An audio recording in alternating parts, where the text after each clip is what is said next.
Being sealed with many people, that's the end. But for Diablo von Bear, the dark grand sorcerer who almost defeated a god, it was just the beginning of a new chapter. He has been given a chance to be reborn in this life, and he goes by the name Jamie Welton, the eldest son of the noble Welton Count family, and also the official heir of the kingdom of Chelam. From the moment he opened his eyes in the form of a baby, the first thing Jamie felt was not hatred, but boundless love from his parents. For the past 9 years he has lived as a true noble youth, with a life that is full, warm and leisurely, even being praised by the servants as affectionate. But behind that sweet smile, Diablo is still Diablo, the one who is burning with the fire of revenge, vowing to make the 12 angels live in misery. Jamie's family life is indeed blissfully suffocating. The scene in the dining room is warm and happy as usual. Jamie has to act innocent to blend in with the atmosphere. Laughter echoes throughout the room. His younger sister looks very happy to enjoy the delicious food.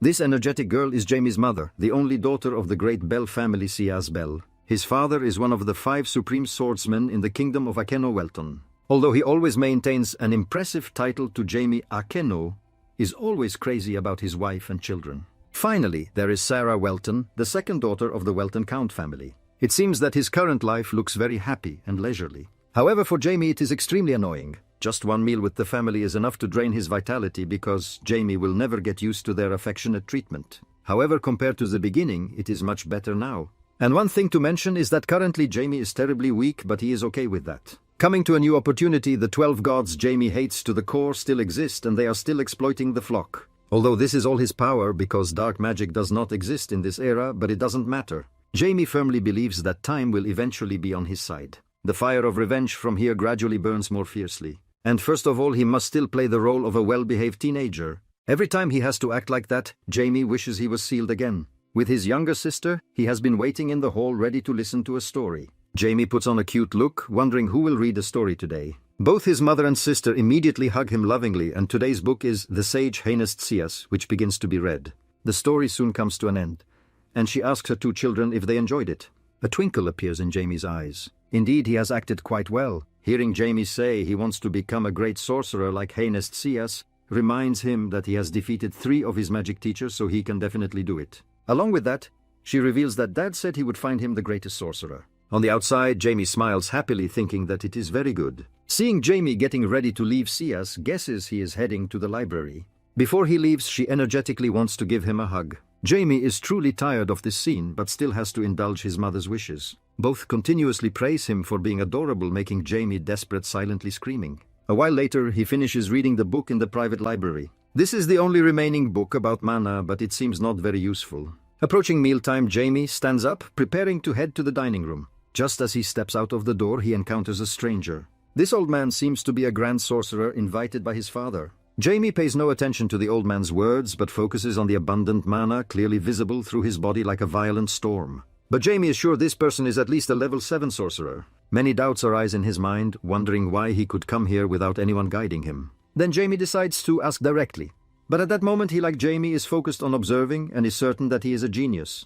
Jamie also immediately realizes that he is assessing his abilities. His hands begin to change.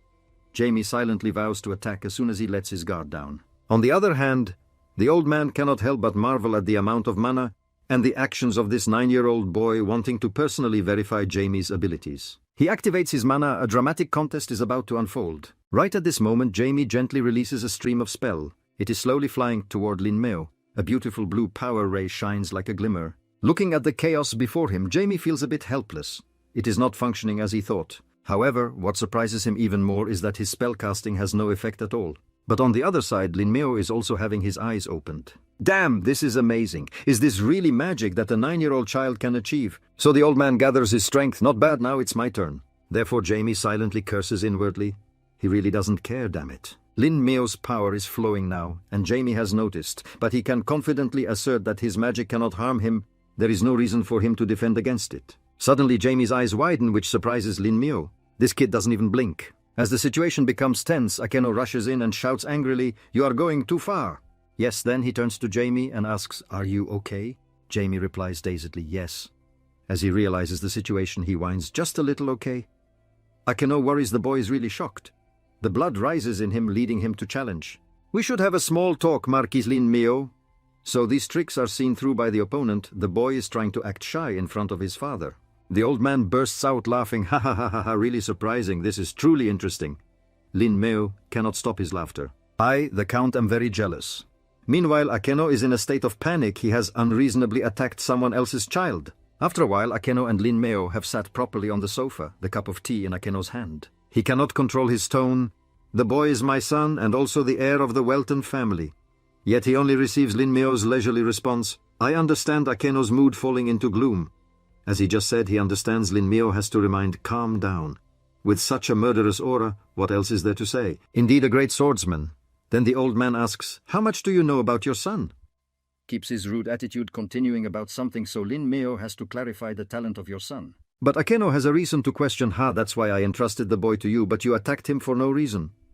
Silently guessing, damn, he definitely has a grudge against my boy. Lin Meo says, it seems you really don't know anything. I will act as if I have not received your request. This statement from him leaves Akeno confused. What do you mean, Siro? No matter what, Akeno's impression of this person is very bad. Marquis Lin Meo, among the current sorcerers, he is known as the strongest level 8 Grand Sorcerer. Level 8 Grand Sorcerer Marquis, he does not acknowledge the abilities of his son. This makes Akeno raise a question. Could it be that Jamie is not as talented as I thought? Just by looking at his face, Lin Meo can guess his mood. Everything you are thinking is wrong. Akeno begins to lose patience. Marquis, please clarify. Unexpectedly, Lin Meo reveals the shocking reason. I do not accept your son because he is not good enough for me to teach him. Akeno suddenly falls into confusion. If an 8th level sorcerer cannot, then who can? And then he states, your son can read all my spells. Akeno can't believe his ears. What? He begins to reason, no way, even if the boy is truly talented to that extent. Then Lin Meo confirms, and the boy has surely assured that my magic cannot touch him. The old man recalls Jamie's face during the earlier battle. I was very surprised that the boy was not flustered in front of my magic. Next, Lin Meo shares further. Moreover, your son has also trained himself to a level 3 sorcerer. If it weren't for his weak body, he would definitely be a level 4 sorcerer. And he can assert genius is not a monster. A monster will produce a child without anyone teaching him. From there, Lin Meo proposes a solution. You just need to support him and he will perfect himself. Perhaps this is the birth of a legendary level 9 sorcerer. After hearing this, Akeno is silent for a long time, his hand resting on the chair, unconsciously clenched. Akeno still does not dare to believe the information he has just received. My son can become a legendary level 9 sorcerer. And now Lin Meo also nods earnestly. I apologize for attacking your son, for I know this will cause chaos in this land, no, in the world. Lin Meo states, this will be very interesting. Meanwhile, Akeno is deep in thought. He looks up at the ceiling with many questions in his mind. In the large castle, someone sighs. Jamie, feeling bored, leans against the wall. This is really... He's not happy, complaining, tiring. His mother has heard about what that old man has done. Memories of Sias emerge. Jamie, are you okay? Oh no. You were really scared, right? Mom will scold him. She promises to give him a good lesson. Jamie wonders how long he has been stuck there. He places an item down on the table.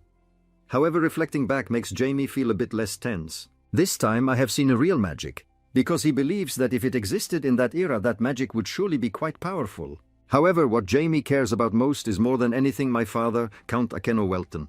This man makes him feel like he has the whole world. I know my father is very strong, but I didn't expect him to be that strong. He truly fits to be my father.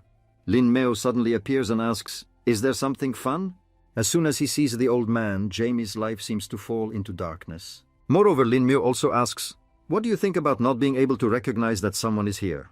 Jamie's scream echoes throughout the castle. Ah! He collapses to the ground. What are you doing here? Lin Meo laughs loudly. Haha, you really are still a child when you are surprised like that. But Jamie still cannot stop wondering, how did you get into my room? Now he reveals, I teleported in. Jamie feels extremely disappointed. It seems my father did nothing to you. In deep pain, I knew he was not an ordinary old man, but just think about how he could teleport so easily. Lin Meo begins to interrogate. You act childish in front of your father. Do you have that attitude in front of me? Hearing this, Jamie's attitude becomes rude. Do you see family and strangers as the same? And yet Lin Meo can still laugh. Ha ha ha, you are really interesting. He says some strange words. It's really unfortunate if I'm a little stronger. But Jamie cannot stop despising. He is indeed a weird old man. That's why he kept staring at me when we first met. Suddenly Lin Meo takes out a book. Here Jamie is a bit surprised. A magic book. And so he wonders, why are you giving me the book? Then Lin Meo criticizes, your magic is outdated. Jamie silently curses, damn it! He avoids the old man's gaze. My magic is outdated, it's really humiliating. But Lin Meo thinks he is touched by the gift. As he bends down revealing, this book contains spells I created. You will be the first to see it. Jamie silently repeats magic. So he is curious. I will read this book that contains magic from a high-level sorcerer. He also mentioned that my magic is outdated. Then Lin Meo exclaims, I am much more serious this time. I have high hopes for you. In fact, Lin Meo is also looking forward to it. Jamie wonders, how will you be at the next meeting? And after reading through the book, Jamie is excited. Clearly, perhaps this will be better than I thought. Let's see how wonderful the book is. He summarizes from what he knows. Absorbing mana is a technique of breathing through the mouth. And absorbing mana into the heart, it is the most effective way known. But the fact that there is a limit to it is a major condition. Jamie reads intently. He said my technique is outdated, so I had some expectations for his technique. He stares at the book without blinking. It's really quite interesting. After a while, Jamie folds it, but finds it hard to do. We must feel each mana particle. He has a plan for himself and interacts with them to be able to absorb through the skin. We must do it very accurately. Thinking of something makes Jamie marvel. How many people can do that? The old technique cannot be replaced, and I can meet both conditions. He smiles brightly. But I am Diablo. Immediately afterward, he jumps up from the bed, BB happily taking the book. You have given me quite a few good things, old man. Now he assures himself, I will definitely do everything. So BB snaps his fingers to summon. I need your help. His familiar immediately appears. B. It perches on Jamie's shoulder and calls out repeatedly, BB. Then he commands, break the mana. Break! Closing his giant eye, then it opens wide. Jamie compares every detail. The first condition, break the mana into smaller particles for easier absorption through the skin. He thinks this has a disadvantage that we must adjust the appropriate size and position. Looking at the pet before him, Jamie feels relieved. Fortunately, I have Black. Then he shouts, all right, let's get started. If Black has made a soul bond with me, it will break the mana. Having completed the first condition, the second condition is not a problem. My body means that if it is limited in the amount of mana that the heart can absorb, I just need to store mana in other places on my body, which means I have no limits. The next morning at the mansion outside, the nurse and Akeno stand in front of Jamie's room. She awkwardly stands behind while he looks in astonishment. Sir, inside the room, Jamie is sitting on the floor meditating. He looks at his son sitting next to the nurse with some worry. The young master, he looks at the stream of energy flowing in his body. His mana is flowing around. Akeno's expression is filled with unmistakable astonishment. I knew the Marquis had guided the boy a little, but this is really amazing. Then he thinks of the boy's appearance like a gentle squirrel by the acorn. When did my child have this innate talent? Then next he turns to the nurse and instructs, let him be, but let a few servants stay here. She responds, yes, sir. Count Akeno turns and leaves the nurse, clasping her hands in worry. I hope the young master will be okay. He walks slowly, his mind still lost in thought. So he is a sorcerer, not a swordsman, must be inherited from his maternal side. His body stiffens, still not believing the truth. Even so, it's still too high level. Finally he smiles, mumbling with confidence. A level 9 sorcerer, he will definitely make it. That day at the mansion the sky is clear, he closes his eyes, energy spots surrounding him. Then suddenly opening his eyes now, Jamie stands up, clenched fists cheering, I did it! The step of separating the mana elements is quite difficult as it is very complex. But if 1-0 can work, then 10 times must work. Anyway, he stands there, feeling the energy flowing through his body, marveling, I think I have reached a level 4 sorcerer. Thinking of this, Jamie also exhales. Mom is so annoying, I was almost level 5. Suddenly Black appears above him, calling out repeatedly, B, B, B. Also raises his head to reply, I have no intention of altering this body because it is too weak. Then it slides down his shoulder, examining, yay. He also rubs it, smiling happily. Confirmed, I will not rush anymore. It's okay, and I have succeeded once. It seems a bit startled. He adds, so the second time will be easy. Immediately afterward, he points his finger, reading the incantation invisibility. Black's body also fades. Also, it looks at him in confusion. Jamie raises his head to remind it, I'm going to meet father, so hide your mana well because I don't want him to know about you. He turns around, leaning on his hand, smiling at it, praising, oh, I almost didn't notice you. He smiles, excitedly declaring, I have planned, how could he detect you? Then he quickly turns on his heels and leaves. All right, let's go. Jamie's back leaves with dense black magic. Greg still flies around above his head. In Akeno's room, he looks at the people from the Janus cult. He seems very busy. What wind brings you here? Then he clasps his hands, smiling amiably. I came here to visit you. My lord, his face is full of deceit, squinting his eyes. I know that there has never been a precedent for religion. I want to thank you for allowing our Janus cult. Hearing this, he also smiles back. I think it will be a great encouragement for the people here, so I allowed it. The face of the Janus cult member is wrinkled full of confusion. What do you mean? Akeno does not hesitate, slowly explaining. Since I always want to give the best, I will make Janus the largest cult starting from my territory. He also understands. Oh, he is telling me who is in charge here. The expression on the Janus cult member's face darkens, frowning silently, evaluating. He is warning me. Even I have heard the rumors about him, but it seems quite tense. Then he also clasps his hands full of calmness. Well, you must be busy, so let's stop here. The Janus cult members cooperate. Yes, sir. Akeno stands up, smiling brightly, instructing, go home safely. He also stands up, bowing in flattery. Wish you always good luck. Then he leaves. Akeno still smiles, but soon his face darkens. In the corridor, Jamie stands tucked into a corner, observing the Janus cult members leaving. He grits his teeth, peeking out nervously. I knew it! Then he sinks into thought. The logo on his hood, a crescent moon in the middle, is a golden cross. And what he has been saying, the questions keep repeating. Then why? His face is filled with disgust and anger. Why does my dare to be right here, Janus? Thinking of this, Jamie worries non-stop and bites his thumb. Why did father allow his cult into this area? Why does it have to be Janus? His nails are bitten off in anger. I cannot let this happen. I must take action. But now I only have one choice left. He stands still in this corridor of the mansion. Since this cult operates in the Count's territory, the only way is to ask the Count to drive them out. He silently decides, I must meet father first, then I will start investigating. Immediately, Jamie stands in front of Akeno's room, announcing, Father, it's me, Jamie. He enters, sitting on a chair next to him with tea and snacks. This is the tea room of the Welton family. He looks at Jamie excitedly. All right, have you succeeded? He happily replies, yes. Seeing his expression, Akeno also interlocks his fingers, concluding, you must really like magic, right? His voice has a bit of a whiny tone. Yes, I like it a lot. Suddenly he becomes quiet. Jamie is also confused, what his gaze is full of exploration. Remembering that boy, he is a very talented person. Then Akeno closes his eyes. But the life of a genius is the hardest in this world. When a genius child grows up, everyone will be jealous of him. Later, when he has grown up, those people will attack him fiercely. He thinks of the scrutinizing eyes directed at Jamie, hesitating. I wonder if that is good for Jamie. His hand rests on the chair and then tightens, his eyes containing hesitation. I will probe Jamie. If you feel that the path of magic is too hard, you can give it up. But I will always support you to the fullest. Jamie also smiles brightly in response. Don't worry, father. Seeing him still cheerful, he also closes his eyes contentedly. That's my son. Akeno's gaze looks at the flow in his body, unable to help but marvel. But this is mana from a 9-year-old child. Seeing that he is also somewhat startled, I felt a pile of mana from the boy's body and he is still absorbing more. Wait, his eyes widen, immersed in shock. What the fuck? Isn't mana only able to be contained in the heart and has a certain limit? But then Akeno looks at him inquiringly. Jamie, the magic book that Marquilin Meo gave you yesterday, have you mastered it? He smiles calmly, yes, silently thinking, not only that, but I have made it even better.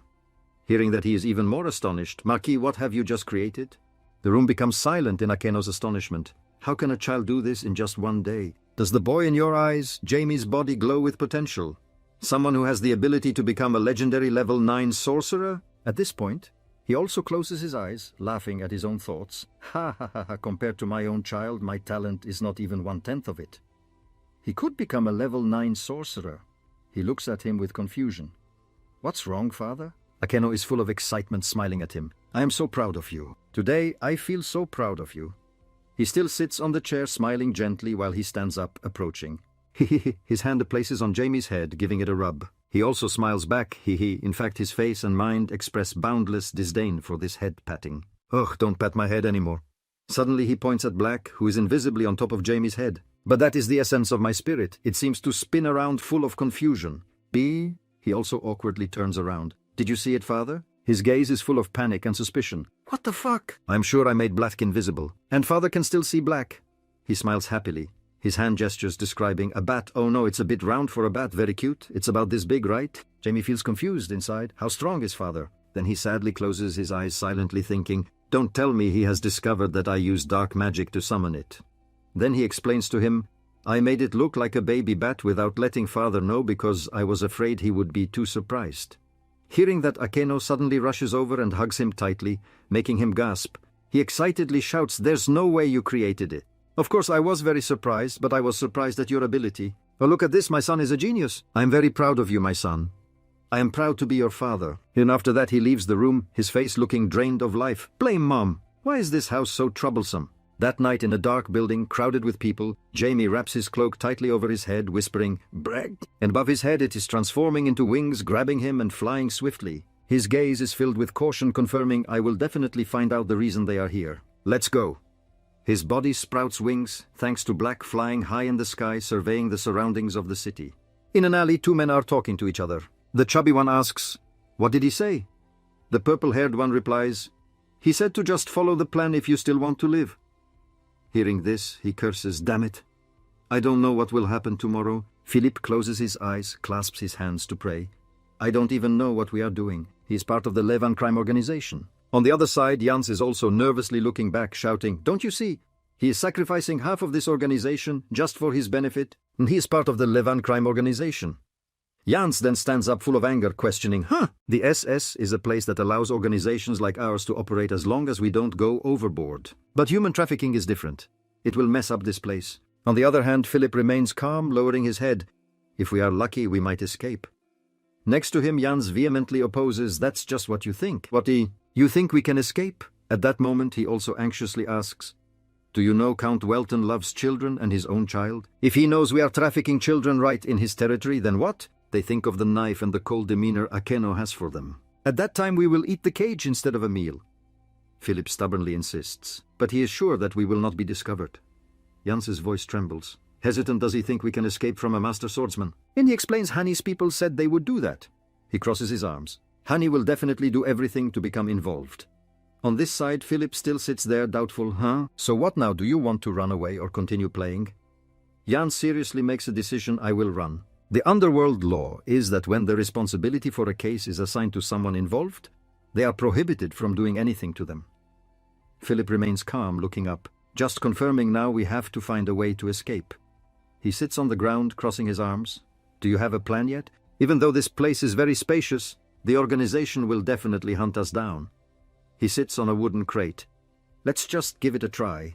At least we tried. Dying is better than just standing still and dying." Jans doubts, is there really no other choice? He replies, "I think we have to try to know." He shouts angrily without noticing someone watching from the corner of the wall. "And which bastard suddenly wants to traffic people here?" Assesses someone has definitely contacted the boss. After all, he is quite famous. Although I don't know what the reason is. His eyes look at them coldly.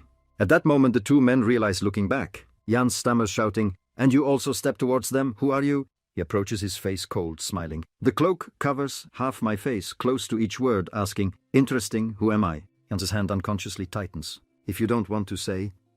He swings his fist up, gritting his teeth and rushing towards him. "Then die, you bastard!" Philip also grabs a knife and rushes in. Suddenly Jamie disappears, leaving them stunned and confused. The two look around, cautiously shouting, "Where did he go? Where is he? Why does this seem like Itachi's magic?" And suddenly from behind his voice echoes ominously, "What are you talking about? That sounds so interesting." He lowers himself from above in front of the two men. Dark magic radiates around. His hand stretches out, pulling a lightning bolt while smiling. "I want to hear about it." After that, both are struck down to kneel before Jamie. He sits on a wooden crate. They tremble. That's what happened. The eyes of the two are filled with confusion. After hearing this, he also looks at them with resignation, silently thinking, "You let go of someone. Above all, that is what my father despises the most." His gaze looks at them on the ground with disdain. The brain is used for thinking, not for display. These lives without Enasuel provide for Omo. He grits his teeth, angrily cursing inwardly. "It's truly annoying. Those angels have given me a headache, and now these guys too. And these fools think so short-sighted." His eyebrows furrow, sinking into thought.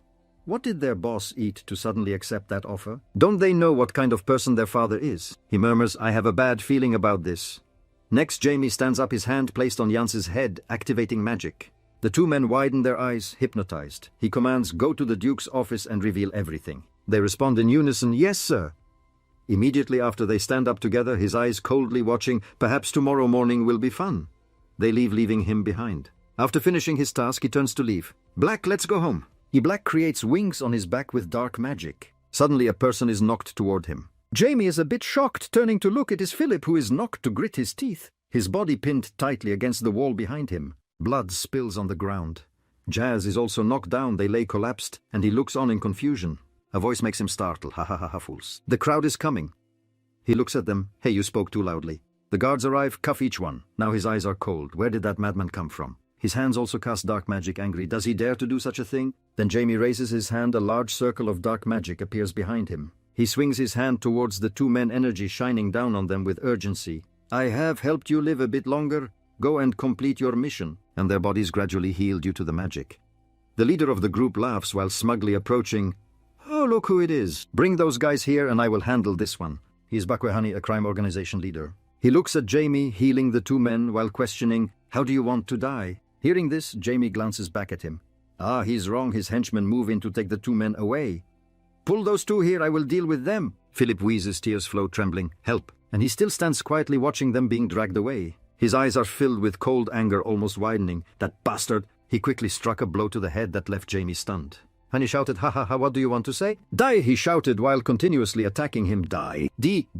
Then he laughed gleefully, shouting, Uchiha! I like this, saying that his hand waved up, his tongue sticking out in a filthy manner. Let me hear the cries of despair of the original. His body was burned to ashes, lying in a sunken area. The guy following looked on in worry. Sir, are you sure? Hearing that, Hani also looked back in anger. What are you talking about? But I'm sure I killed him. He stood behind him, smiling and whispering, which frightened him. Is that all you have? That guy turned around, gritting his teeth, while Jamie disappeared again. He stood in front of him. Are you having fun? He was startled. What? Yet his gaze was cold, smiling at him. With a wave of my hand, I want to ask if it's fun to kill your own subordinate. His eyes widened, immersed in astonishment. What kind of cage is he? Why hasn't he died? Hani looked at the streams of dark magic surrounding his body in confusion. And what is that dark energy? He moved closer to him, the energy radiating more strongly, his voice filled with ominousness. I don't understand why you behave like a girl on her period while you are just a third-rate magician. He turned his head in surprise, then gritted his teeth and cursed. You bastard, I will kill you. Right after that he summoned a fire column, shooting straight at Jamie. He shouted, third-level magic spell, fire burst. It's mine, he thought, although it can't compare to the skill of my idol Meguman. He glared and concluded, however, it's more than enough to burn him to ashes. Cursing, you little bastard. A flash of light appeared. Suddenly he froze. Dark magic spread towards him. He sighed. The young ones really haven't experienced life. Hani looked in surprise. Huh? He sneered. You think you can win against your father? Hurry up, son. His hand reached out. Invisible strings clung to him. Jamie smiled gleefully. And that's why your father loves to show off his expertise to pathetic losers like you. Over here he collapsed to the ground, then his head also fell down. His body toppled over. The henchmen saw the dark magic around, and the guy fall down and panicked. He took him down so easily. They were in panic. Run, monster. His hand calmly reached out to two. Blame yourself for encountering Riot's balance system. Dark magic spread to one guy's face. He looked on in horror. His hand clenched, shouted. Immediately that guy spat blood, screaming in pain. Jamie looked at him, smiling and saying, all right. He also moved toward Hani, lying on the ground. All right. I grab his head, then smile. My slave, remember to answer all the questions I intend to ask you. His eyes were filled with confusion, drool dripping from his mouth. Yes, master. And in reality he grabbed Hani's head, lifted it up. He trembled and replied, Master! You kids! He coldly looked at him, sigh. The story sounds just like the one earlier, really just wasting time. Yet deep down he thought, I can also tell my dad about this human trafficking issue. Then Jamie released his hand from his head. The guy also lay down on the ground. So what should this guy do now? He thought even if Navi wins the gambit due to Navi shooting better, this gambit fan won't accept the result and die. He lay there unconscious. He fell into thought. Because he is a third-rate magician, I would usually turn him into a corpse. But even so, with a sinful soul, he would soon rot away. And the issue of that corpse's appearance too. He thought of Hani in the form of a corpse, ugly and painful, cursing inwardly, looking ugly as hell. Thinking of this, he also smiled, deciding, that's it, I guess I have to issue an ultimatum. Then he smiled wickedly, muttering, since he is a third-rate magician, he must have a lot of mana. After that he reached out his hand towards Hani's face. Behind him the energy of a magic circle radiated. His eyes widened, his palm glowing, incantation, then bon appetit. In the dark alley his body was steaming. He stood there looking down, praising, not bad like Gordon Ramsay, saying that Demi wiped the corners of his mouth. Sigh, although there are too many impurities in it, well, as long as there's food, forget it. Now he turned to Philip and Jans, who were watching him behind. So what will you do? He moved closer. Their eyes were blankly looking at him. Although I have resurrected them for a while, it won't last long. Behind him appeared a stream of dark magic energy. Then it coalesced. Black appeared with an innocent eye. Then his eyes were cold, waving his hand. A flash of lightning burst forth his palm, also shining. And you all still have work to do, so how can you all die? He thought of the mannequin's body in the darkness being bound. The summoning spell is a type of magic used to resurrect the dead. Although it is called resurrection, it is not actually that, because after being resurrected from the summoning spell, they are just empty shells. Because this is the resurrection of the dead, it goes against the natural law, reincarnation, and divine will. The source of energy shone in front of Philip and Jans. They looked at him blankly. Jamie commanded, "You all, although you have died at this moment, you are not dead. From now on you will be my loyal slaves." The energy radiated more strongly. He looked at them, reminding, "You will get to live again." And then calling Black, "It also radiates dark magic energy. Black, help me a bit." Above it continually poured energy down. He shifted the lightning energy towards the other two. Jamie's eyes lit up, purple energy gradually surged. "Let's start reject death and rise." Philip's body, due to contact with the energy, swelled up. Next to him he also frowned, cursing inwardly, "Damn, this guy is still in the realm of spirits." His eyes shone brighter purple. Dark magic enveloped them, urging, "You all wake up. You will be resurrected." Jans's eye sockets continuously leaked tears, wide-eyed in pain. Philip was not better, his eyes wide open, crying. He frowned, his face veins bulging, urging, "You all rise up." Suddenly Philip raised his head, shouting loudly. Next to him, Jans, also dazed, drooling, eyes rolling back. Above, Black kept pouring energy down. The ritual gradually came to an end. He looked down at them. Both of them knelt like knights before him, full of respect, their bodies radiating dark magic. "Sir, is there anything?" His face darkened, sensing something ominous. "What the fuck? Something is definitely wrong here." He looked around, the other two were also staring at him. Jamie cursed. "How the hell is there still dark energy here? Did I miss a step?" On the other side, Black also landed on his head, explaining, "Bibi." And seeing it complain, he felt a bit awkward, explaining, "What did I say? I didn't say anything to you." Then he gently held it in his palm, full of affection. "You did perfectly, so don't worry." It nodded in response. His face turned dark, filled with disappointment, stretching Black's cheeks. "John pretending to blame. I think I'm the fool. I know I might fade, but thinking about it is frustrating." Cried out in dissatisfaction, "Bibi." It was pulled by him, spinning around. His mind was still muttering, "Although I usually don't rely on my level achievements, it's just a pity everything has disappeared." On his mouth then it was dizzy, "Bibi." After that he walked over to the two still kneeling on the ground. "Well, I can't use them like this. Or should I donate them to artist Huailin?" Now Jamie closed his eyes, standing there a bit hesitantly. If they keep radiating dark energy like this, they won't be able to say anything. On the other side, Black shook his head vigorously in objection. Then it rushed over, biting his cheek. He saw that and also got angry, jumping up, throwing it far away. "Damn! Are you a girl or something to suddenly bite my neck?" Breck cried out helplessly. Then it jumped onto Jan's head, looking down, shouting. Right after that, it sucked away the remaining dark magic from his body. He was surprised to see that. "Oh, so you can do that." Black held a mouthful of energy, proudly raising its head. Immediately it operated at full power, sucking in energy. After that he looked at Philip and Jan, still respectfully kneeling. "Now I don't need to donate this to Huailin anymore." He turned his head to look at Black, who had collapsed to the ground, gloomy. He bent down, patting its big body because of its energy, praising, "Black, amazing. Good job, kid." Next he turned to the other two, excited. "Now I should name you." He urged, "Wake up, you named Jans." Hearing the voice, Jans also opened his eyes to look up. He called again, "You named Philip." Razor, every call of Jamie echoed. He smiled, radiating dark magic around his body. "Wake up. Rise, wake up, you little bastards." The other two also looked at him, startled. Jamie reached out his hand towards them. Dark magic began to weave out. They sat there silently looking at him. Jans and Philip both looked on in confusion. Next he glared at them, announcing, "Congratulations, you have answered the 150,000 question of who wants to be a millionaire." Over here Philip looked on in fear, sweat pouring down. "Who is this? He looks only about 9 or 10 years old, and the mana he radiates is terrifying." In front of them his face looked like a demon, dark magic radiating around, very frightening. "He is just like the thing I read in fairy tales. The God-Slayer should not exist." His eyes widened, full of shock. "The guy whose mere presence can turn Trandukbo from a human into a cat." "Yeah, that's right."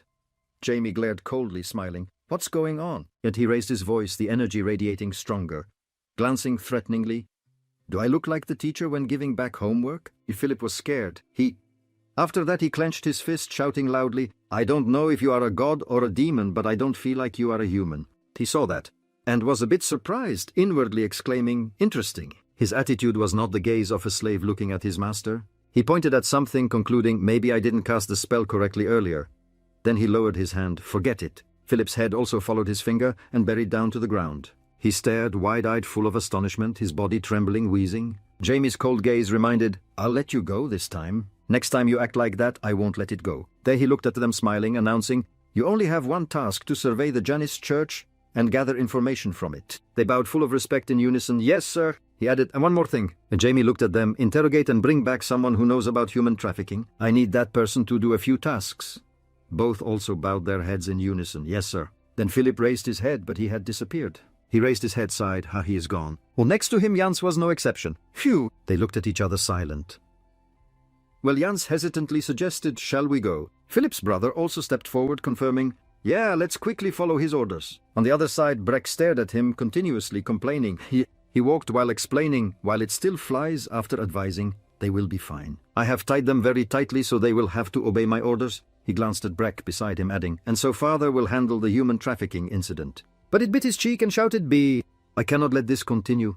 I will destroy it one day soon. Behind a foot rushed towards him urgently, he mumbled, without noticing the shadow rushing toward him. Move forward today and tomorrow. A person bumped straight into him, causing Jamie to clench his teeth in surprise. He fell backward, crying out in pain. He also turned back in confusion.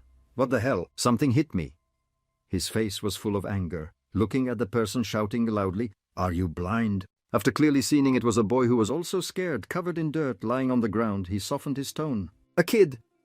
He was also angry, standing up, pointing his finger at Jamie's face, shouting, You are also a kid. At that moment he remembered in the boy's anger, mumbling, Yeah, right, I'm only 9 years old. He stood up, concluding, I will let you go this time. From now on, remember to watch where you're going. Then he turned to leave, ignoring the kid sitting on the ground. The boy behind frowned, mumbling in dissatisfaction. Looking like an adult while he doesn't even have any grey hair on his head. Suddenly Black bit his head, causing him to jump. He held him back. The boy also looked on in confusion. He turned back. What is this? Tepep looked at him with anger. What? And Jamie's eyes widened in confusion. Black, don't tell me you did that because he mocked your color. He widened his eyes in astonishment. In that guy's mind, he dared to block his master's path. In his consciousness, where did it learn that Black's voice rang out, You better watch your mouth, kid. That's right, if you don't want to die. He widened his eyes, sensing the amount of magic power radiating around. Over there, Tenpep also panicked, closing his eyes, rushing away. I'm sorry, seeing that he got angry. Are you satisfied now? And it happily shouted, Bibi. He urged in the dark of the city, Now go home, hurry up. Upon returning to the mansion, Beck's face was full of awkwardness, not daring to look straight. Bibi Jimmy sat cross-legged on the bed, angrily questioning, Do you know what you did wrong? It sat dejectedly on the ground. Seeing this, he became even angrier. I will not let you out of the hook if you do that again. It awkwardly flailed its wings, explaining. He looked confused, seriously. Where did he learn those things? Finally he collapsed onto the bed, burying his face into the blanket. I'm exhausted. I used more strength than I thought. Next he turned over. I will be busier than ever. I will live a carefree life from now on. That is my life, and in my journey the god will appear. And all of that is the final god, the symbol in the crescent moon and the cross. Janus, his hand unconsciously clenched. Then Jamie propped his hand on his forehead in despair. Bring it back as you want, no matter how many believers I have. His gaze emitted a cold purple light. I will chase them all away. In a lit alley, a voice called, Where is the elder brother? Vicky saw Jans also shout in astonishment, Jans, you are alive. He questioned, I ask, where is your elder brother? Face of that guy was full of fear and trembling. Did Hani say he killed you? Are you all still alive? Ricky thought to himself. Don't say he was defeated by those who couldn't even use energy. Suddenly a punch flew towards him, causing him to close his eyes in fear. Philip punched Bassi's head, but his voice was full of threat. Bet I won't ask a second time. But he trembled, astonished. What the hell is this power? What happened to him? No more important. Next he looked at the crowd that usually gathered, concluding, I don't see the other members. They would be in an uproar if they see James returning. Ricky's face was full of fear, trying to raise his hands harmlessly. I guess everyone has been taken down. What should I do? First, I don't know where your brother is locked up. From behind someone approached, making him even more panicked. Really? Ricky was confused. Philip on this side coldly questioned, I ask you, is it true? And he stammered, smiling in astonishment. Of course you can ask anyone and they will answer like me. Hearing that, he also frowned in annoyance. Annoying. I need the leader here to carry out my master's orders. The leader must have received the report. Everything happening in the city, he probably knows something about the church. Janice, suddenly. Ricky's voice became more threatening. His eyes widened, radiating red light near each word. 10 bet. Where do you think the master is? He also sensed the killing intent darkening his face in fear. I need to give him a reasonable answer or my head will roll. Ricky's body stiffened, hesitating. Because the master really likes women and alcohol, he must be at a bar or somewhere with those two. Hearing that, Jans also turned to look at Philip in agreement. He was right. Then let's go to the bar. Over here, Ricky also breathed a sigh of relief. Phew, I am saved. Suddenly, Jans swung a punch straight into his face. He collapsed to the ground. Are you suggesting going after the one that master wants to bring back? Shouldn't we choose this guy? Next, he looked around, wondering, but where should we keep him? Or should we tie him in the forest? Philip stepped forward, kicking him a few times. Not bad, but why don't we lock him in our warehouse? After that, he turned his head, urging, let's go, we have wasted too much time. But behind Jans and Ricky followed along. Yes, sir. In another place, the door was opened. That person saw the group inside, lying on the ground in panic. 10 Pep entered. What is this? He looked around where the corpses lay scattered in blood. What just happened? He bit his lip in fear. Everyone is dead, leave. Next, his brow furrowed, sinking into thought. I think I was defeated because I didn't meet the quota yesterday, but no one here could defeat me. Right after that, 10 Pep turned around and ran out the door. I will escape from here before everyone misunderstands. And the next morning, Jamie woke up on the large bed, sighing, Phew! I guess I was exhausted, so I woke up. He raised his head, I guess, then sighed again. I won't escape today. He walked down the hall with Breck on his shoulder. Then he stopped to explain to it. Dark beast, I will cancel the summoning order because my father can sense your presence. It happily flew around. When he opened the door at the dining table were Aheno and Sarah. Parents, did you sleep well? He smiled brightly, leaning on his hand, looking at him. Good morning, Jamie. His sister was also excited. Brother Sarah slept very well last night. Just seeing them, he also wondered without noticing the chair opposite where a lock of hair was moving. But where is Mom? She quickly dove in, shouting, Your mom is right here. Jamie was also startled. Mom? Right after that, he looked up and smiled cutely. Where did you hide, Mom? I didn't even recognize you, she exclaimed. Really? His eyes glanced away, forcing a smile, knowing full well even though he knew where Mom was hiding. Then she looked at him with a smile, patting Demi's head. Little one, are you scared? He replied excitedly, Yes, but it's very happy that I caught Mom. She saw him respond and was also excited, clasping her hands. My dear, you are so kind. Mom. Jamie awkwardly changed the topic. Mom, we should eat now. She quickly approached, rubbing against his face. You are so adorable. Deep down he screamed, Someone stop them! Right after that, everyone sat down at the dining table. Zeus looked at Sarah excitedly. Sarah, let's eat. She pounced on the little girl, rubbing against her cheek. My dear Bee, he looked at them a bit regretfully. I also want to pinch the little girl's cheeks. Thinking that, he also slammed his face down on the dining table, making Sarah jump. He screamed inwardly, Soft as hell, what am I thinking? Isis also agreed. Yes, tomorrow has come. And next to him, Jamie and his sister looked over in confusion. Is something happening tomorrow? He stared wide-eyed at him in surprise. Oh, didn't I tell you guys? Over here, Sarah also turned her head away and shouted in dissatisfaction, I forgot because the sun made me too worried. On hearing that, he felt a bit awkward, recalling his mana circulation ability. Oh, she means the breathing incident, possibly. With Mom's personality, she must have endured a lot. He lowered his head dejectedly. I'm sorry. She seriously looked at him. Mom knows your son is fine, so she is okay, but if you continue to push yourself like that day... He looked on helplessly from behind. I will never do that again. He raised his head in confusion. So what is happening tomorrow? Hearing that, Zeus also ran to the chair excitedly. Ho ho! He thought of his father and that red-haired person. Most nobles living in the north of the Selam Empire must attend. Currently she was very excited, running towards the two. You both have never attended a ball, but you have reached the age to participate in such places. Mom is too excited. Sarah clung to his clothes next to him, also realized that it means her precious free time is about to disappear. That night at the huge mansion, he stood in the room already wearing a cloak. Black then appeared behind him, making wings. Jamie stood in front of the window preparing to fly off to visit those two. It also responded, because the two of you are going to some alley. He touched down on the road. A door opened inside Philip, and Jans were sitting also standing up, looking towards the door. Master, you have arrived. He stepped forward, removing his hat, looking at them. Indeed, have you done what I asked? Philip's expression seemed a bit guilty, hesitating, looking at him. We're sorry we haven't found any information about the Zenith Church. That church was just established not long ago. He understood inwardly. Yeah, maybe even a member of Levan would find it hard to get information in just one day. Then he asked further, What about the other matter? Philip replied, It's here, sir. Over there, Ricky was tied up on the ground, his face full of fear, continuously shouting, What does he realize? The Welton family found out. The three stood in front of him. Philip introduced, he is a member of Levan. He knew we would be killed by Honey. He confirmed, so he is an internal member. Next to him, Jans denied, but he doesn't know anything. He instructed them, I will interrogate him. His eyes were filled with determination, removing the cloth binding his mouth. Over there, Ricky's mouth was also unbound. Immediately his face turned dark, panicking. He shouted, please spare me. His voice was gloomy, like it came from hell. Little Ricky, the wide-eyed frozen in horror. What is this chilling feeling? He moved closer, dark magic swirling around, demanding, I don't intend to kill you. After that he cried out in fear and sobbed, I will do it. So please spare my life. He reminded in a near voice, you are too noisy. Then stood in front of him, you just need to do one thing. Ricky lowered his head, confused, inwardly. Why suddenly my voice isn't making any sound? His hand reached out to his head, his eyes radiating a cold purple. His palm touched his head, glowing dark magic spread around. He ordered, immediately go to the Count and report what your organization has done. Right after that, Ricky stood up like a puppet. He staggered towards the door. Jans and Philip also looked on. He looked toward that direction with Breck on his shoulder, reminding, don't pity him.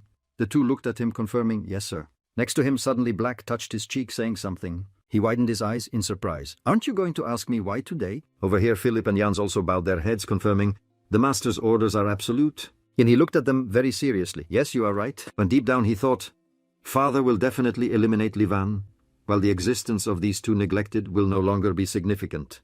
Saying that, he turned his head, looking at them, adding, I will be absent for a few days. When his figure moved through the night of the city, suddenly Philip ran after, calling back, Master. He turned back, looking at them confused. What is it? His expression was full of panic, grabbing the shirt on his chest, looking at him.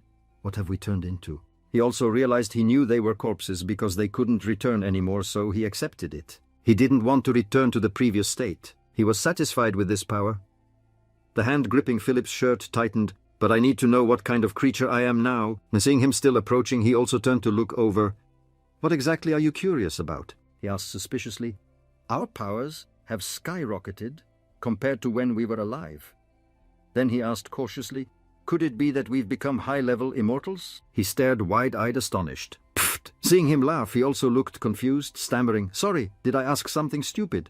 He smiled pleasantly, pointing and explaining, no, I'm just amused. He still smiled harmlessly, sinking into thought. In my life, I have never seen anything like this. Jimmy thought of the stitched-up zombies crawling on the ground in pools of blood. Normally, they would refuse to accept their condition because they have lost their humanity and become monsters. But these guys are completely the opposite. He looked at Philip and Jans, who were talking to each other. Maybe I have picked up a gem here. He looked at them, explaining, you are just zombies. Black was also excited, but who knows? The two heard that, their eyes lit up with excitement. He turned away. I'm leaving Hyde. Well, behind them, they replied in unison. Yes, sir. Please return safely. Next to him, Black suddenly whispered to Jamie, BB. He also replied, don't say they are pathetic. After that, he returned to the mansion. But I have spent too much time here. Quickly return. That night, a major upheaval occurred in the Welton house. A member of Liverpool, a major crime organization originating from his organization. The three counts had to postpone their departure to resolve the entire issue. Therefore, only the three of us went to Regan, the largest trading city in the east. He sat in the carriage, sinking into thought. I could get there immediately by teleportation. On the other side, Sius was holding Sarah asleep. Usually they would refuse to accept their state, because they have lost their humanity and turned into monsters. But these guys are completely different. He looked at Philip and Jans talking to each other. Maybe I found some gems here. He looked at them, explaining, you are just zombies. However, your appearance has been maintained as it was before you died. After becoming zombies, your strength has surpassed that of ordinary people. On the other side, Philip lowered his head, having anticipated it, but still feeling a bit shaken. Shivering. I understand, just a regular zombie. He smiled and turned away. Black was also excited, but who knows? Depending on what you do, you could become a high-level zombie. The other two, hearing this, had bright eyes full of excitement. He turned away. I'm off, Hidewell. Behind them, they all said in unison, Yes, master. Please come back safely. Next to him, Black suddenly whispered to Jamie. BB. He replied, don't say they are pathetic. I actually find them very interesting. They also remind me of that guy from my past life. Then he returned to the mansion. But I've spent too much time here. Let's go back quickly. That night, a major disturbance occurred in the Welton house. A member of Liverpool, the large crime organization originating from his, had accused his organization. The Marquis had to postpone the departure time to resolve the entire issue. Therefore, only the three of us went to Regan, the largest trading city in the east. He sat in the carriage, lost in thought. I could get there instantly by teleportation. On the other side, Zeus was holding Sarah asleep. Things must have improved compared to before. He smiled with satisfaction. They have made so much progress to the point that it cannot be compared to the legendary era. The problem is I have no idea how long I have been dead. Events of the era after I died have been rewritten in history. The Demon King and his demons waged a frenzied war. The Demon Clan invaded, and the Demon King also descended to the present. Jamie sat cross-legged on the palanquin, closing his eyes, lost in thought. Of course, peace had lasted for several hundred years without any such incidents occurring. Perhaps I am the creature that ended that peace. Then he radiated dark magic, stating 12 foolish gods, it's been so long, and they still haven't formed an alliance. I'll find it easier to defeat them than last time. Countless lives were lost then, but it wasn't my concern. On the other side, Sarah was awakened by his energy mumbling. He was startled at first, then withdrew the dark magic and adjusted his mana. The girl was sleeping soundly again. He thought of the Empire City and that he must safely get through this ball first. Then the carriage quickly approached the city gate. Inside, houses were packed, closely busy markets and magnificent castles. Jamie peeked out from the carriage door, unable to help but blush and exclaim, "Regan is indeed an amazing place." Zeus still calmly smiled. "After all, it is the largest trading street in the kingdom. You won't find a place better than Regan.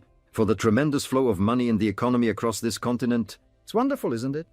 He also exclaimed, "Wow, terrifying." Then he stood silently at the carriage door, lost in thought. "I've heard that Regan is the biggest factor that helped the Selam kingdom become rich and powerful. I guess this is undeniable evidence." Next, they stood in front of a building in the city. "Now we have arrived." He smiled excitedly, thinking about meeting Count Simon. His heart was racing. She looked at him with a bit of surprise. Soon after, Zeus rushed over and hugged Jamie tightly. "My dear son, you were worried, weren't you?"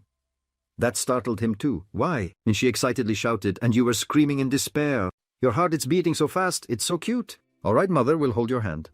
After that, Zeus calmed down and explained, "Count Simon is someone that my son values because you aspire to be a wizard." Seeing his face was unsightly drooling, he replied, "She stuffed you in the middle, hugging your shoulders, praising Marquis Lin Mio. Count Simon is very skilled. He is a great wizard who reached level 7 at about your father's age. He is one of the 2 leaders of the Eastern Noble Group, along with your father, and is also the Lord of Regan." Meanwhile, his sister was also brightening up. Next, Zeus thought of the lotus flowers in the pond stained with blood, and compared, "His magic is like a red lotus, just like his nickname, the Red Lotus Wizard. It is said to have taken thousands of lives." Hearing this, Jamie curiously looked up and asked, "What kind of person is the Count?" She recalled, He has a somewhat eerie face. He has blood-red hair. He was terrified. What inside?" Jamie was also lost in thought. Red Lotus Wizard level 7. "I don't care much for those things, but that power took thousands of lives with just one blow.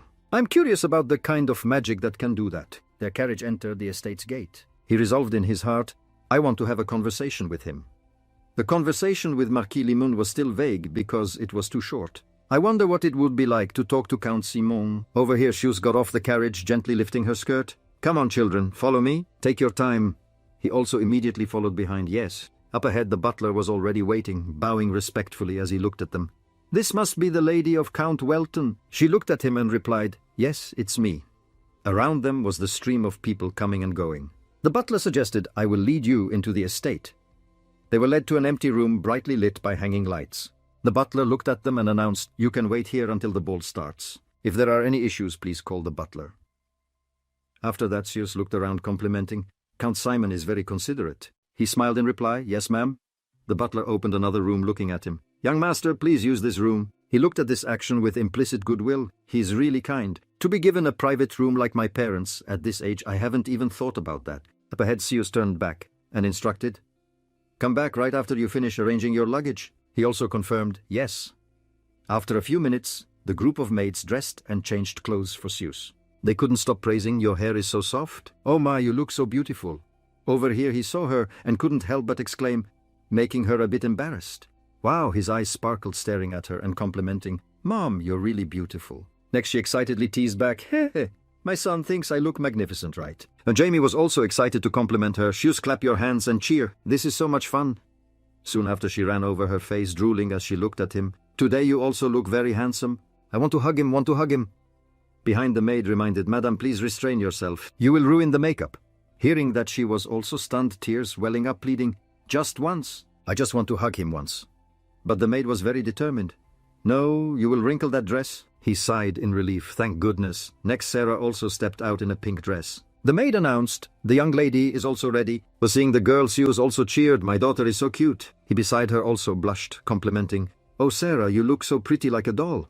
The girl raised her hands to cover her face, asking back, "Really, brother?" He approached, propping his hands, leaning down to look at her, affirming, "Yes, very lovely. But it doesn't seem comfortable, does it? Please bear with it a bit." Sarah cheered, "Yes." The maid reminded, "Young master should also prepare a bit. We will leave soon." After that, the three quickly finished preparing and headed to the banquet hall.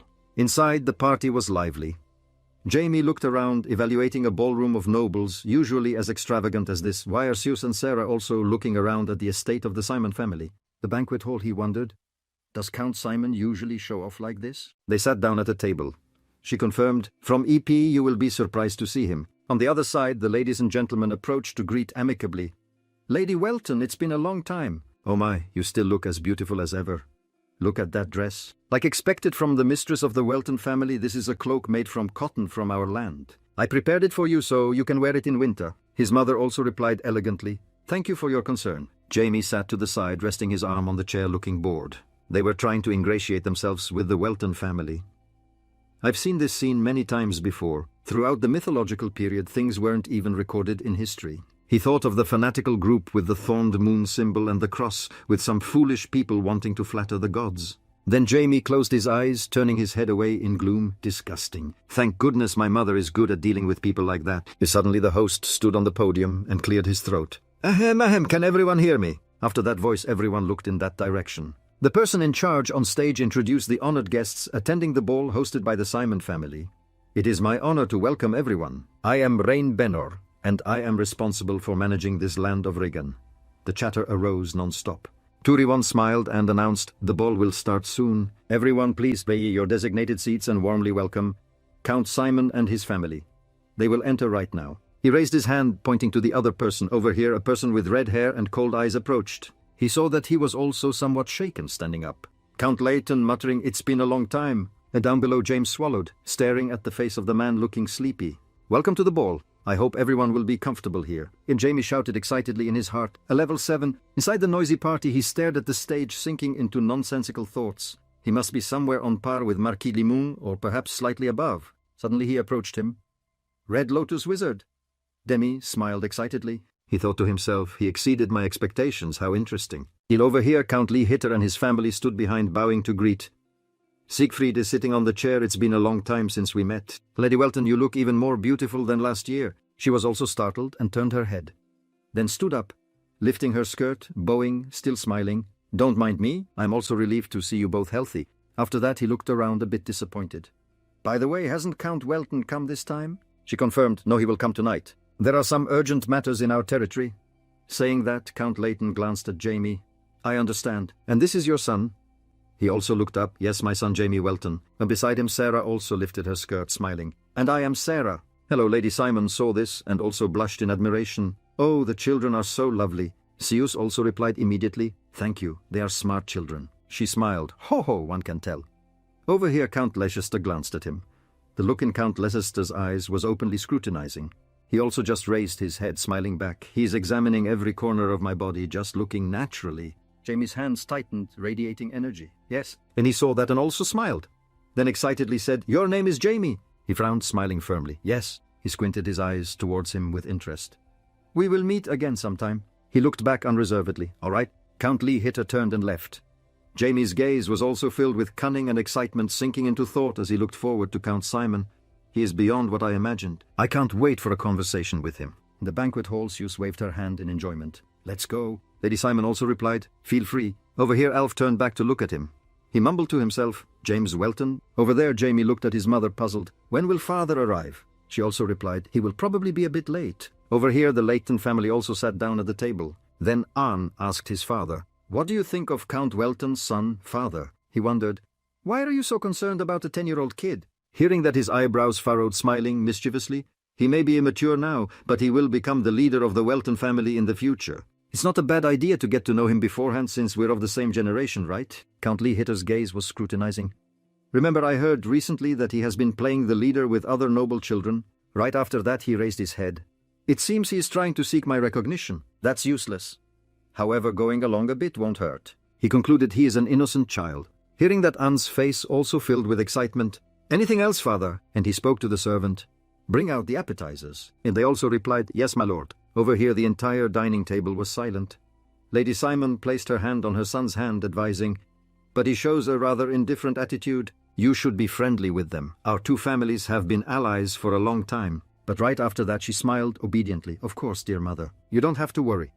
Seeing that she also smiled satisfactorily, "Hehe, very good," then turned back to the servant. "Give me another appetizer." His expression darkened, filled with anger, grimacing. "In my heart I'm sorry, dear mother." Among the crowd, ALF's eyes stared intently at Jamie, showing no intention of befriending that lowly person. He imagined Jamie kneeling on the ground, his body covered in blood. "I will make him kneel at my feet."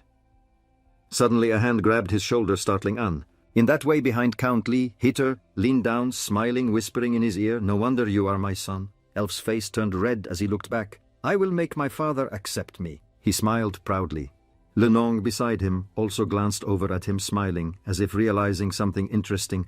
Inside the party, still full of noise, his friend CS leaned on his hands, asking Han behind.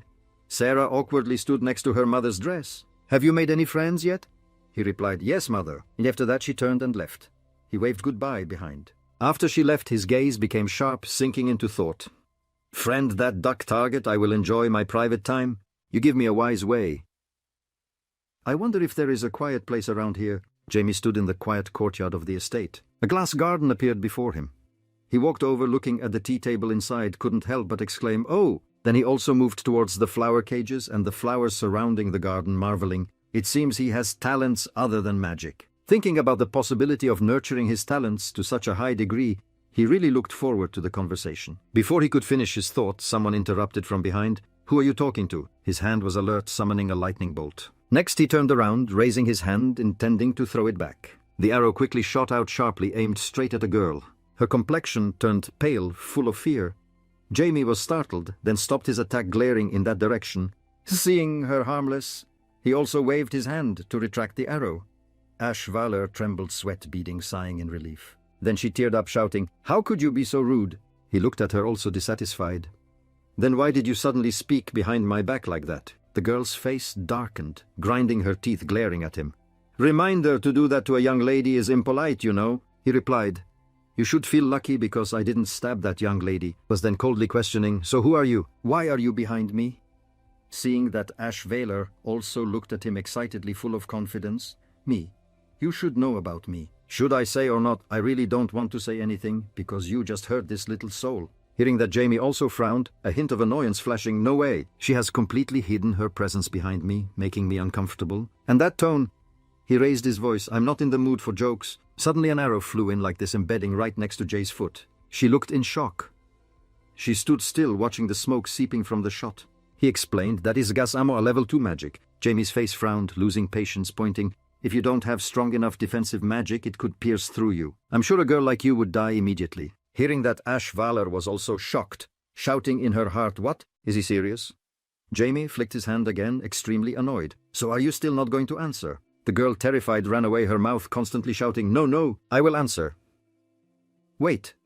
He threatened quickly, "Get up, the more you do that, the more you make Asphalt confused." I am Asphalt.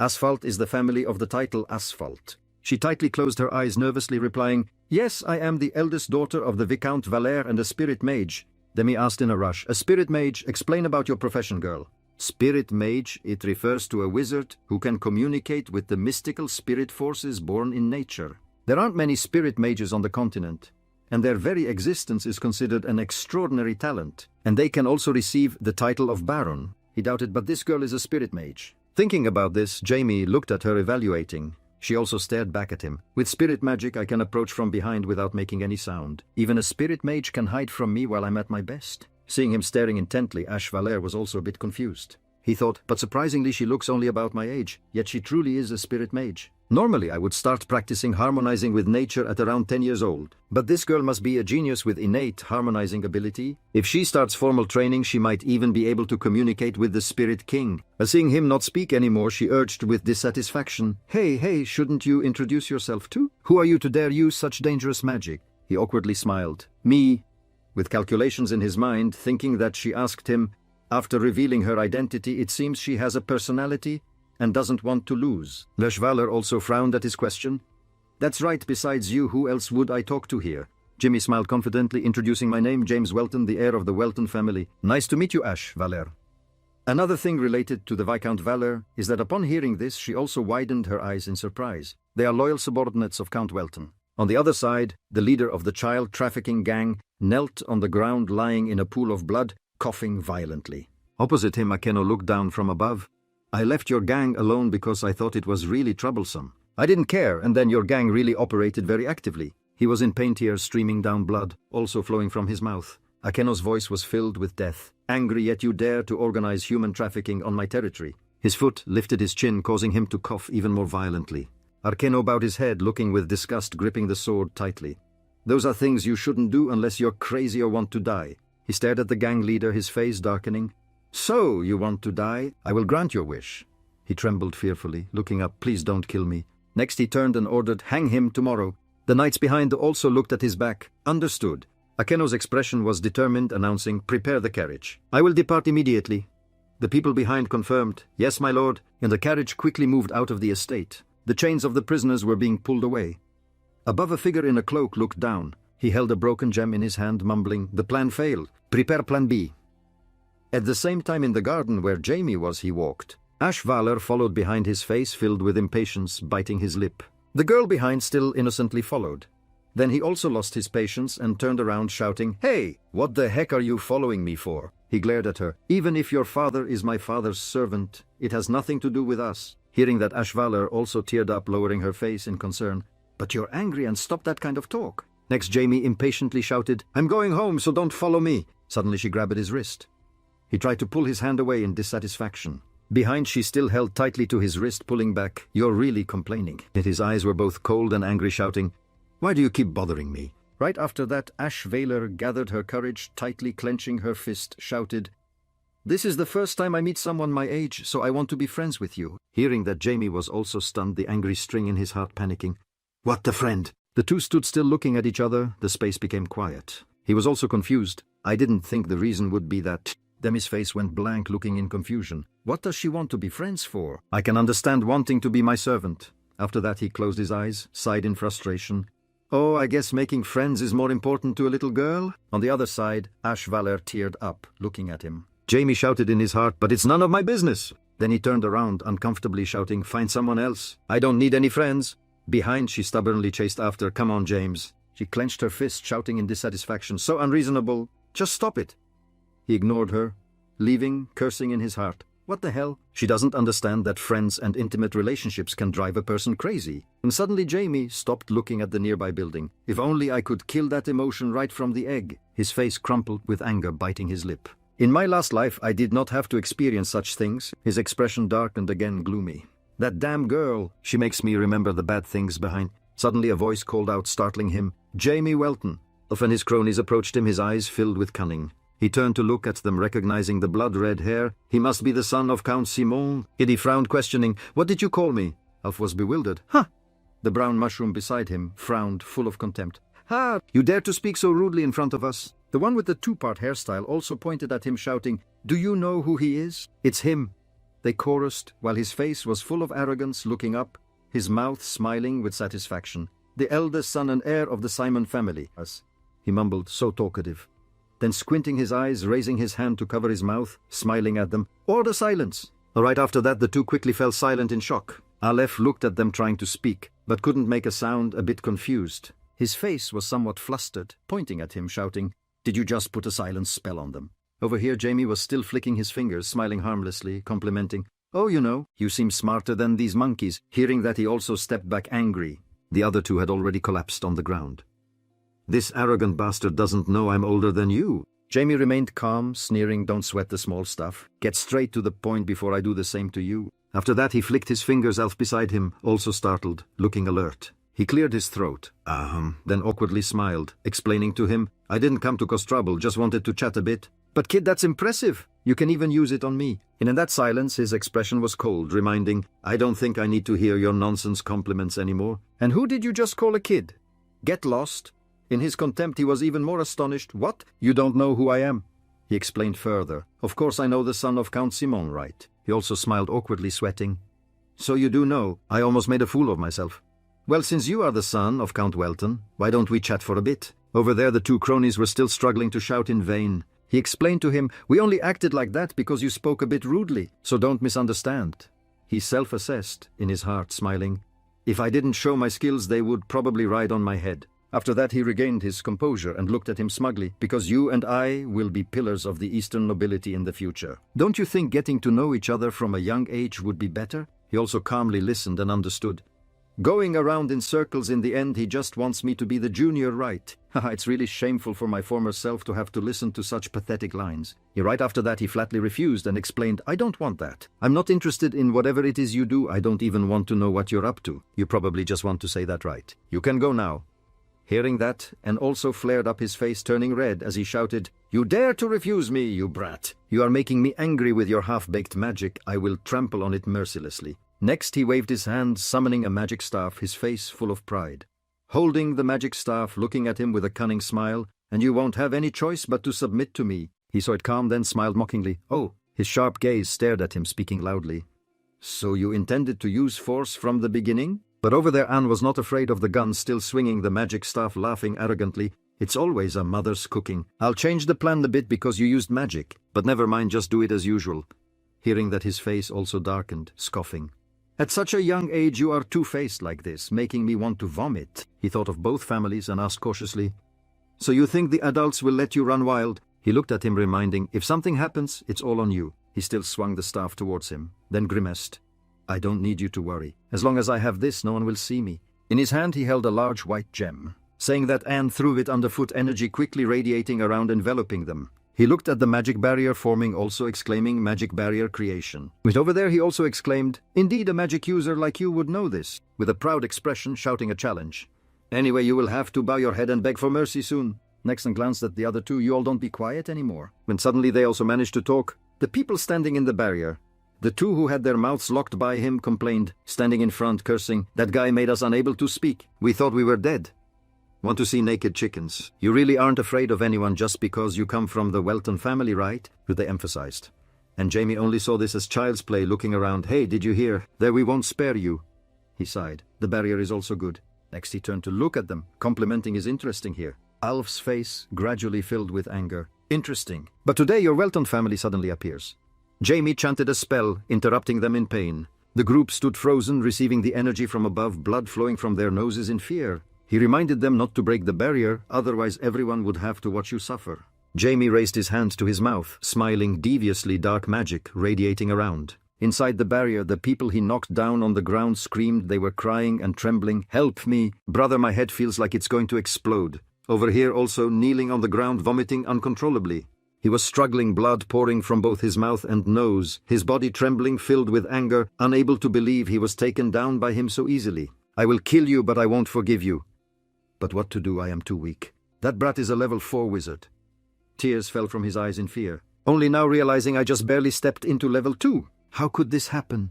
He remembered Akeno's swordsmanship talent, unable to help but be both suspicious and astonished. Wasn't he born into a knight family? How could he be so proficient in magic when he comes from the Welton family, which is only specialized in swordsmanship? The question of powerless talent appeared in his mind. Tears continued to fall in humiliation and rage. He pressed his hands down on the grass, then stood up, whispering, I will not forgive you.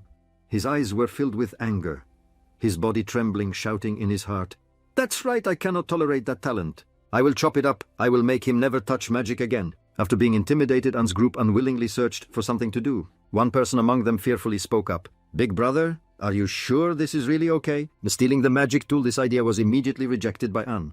What's wrong with that? Shut up and follow me. While the group was preparing to continue their journey, a voice suddenly rang out, causing several people to turn in fear. Big brother. As they turned around, the three of them saw a familiar face. Recognizing who it was, he couldn't help but be puzzled. Reno, why are you here? Asked like that?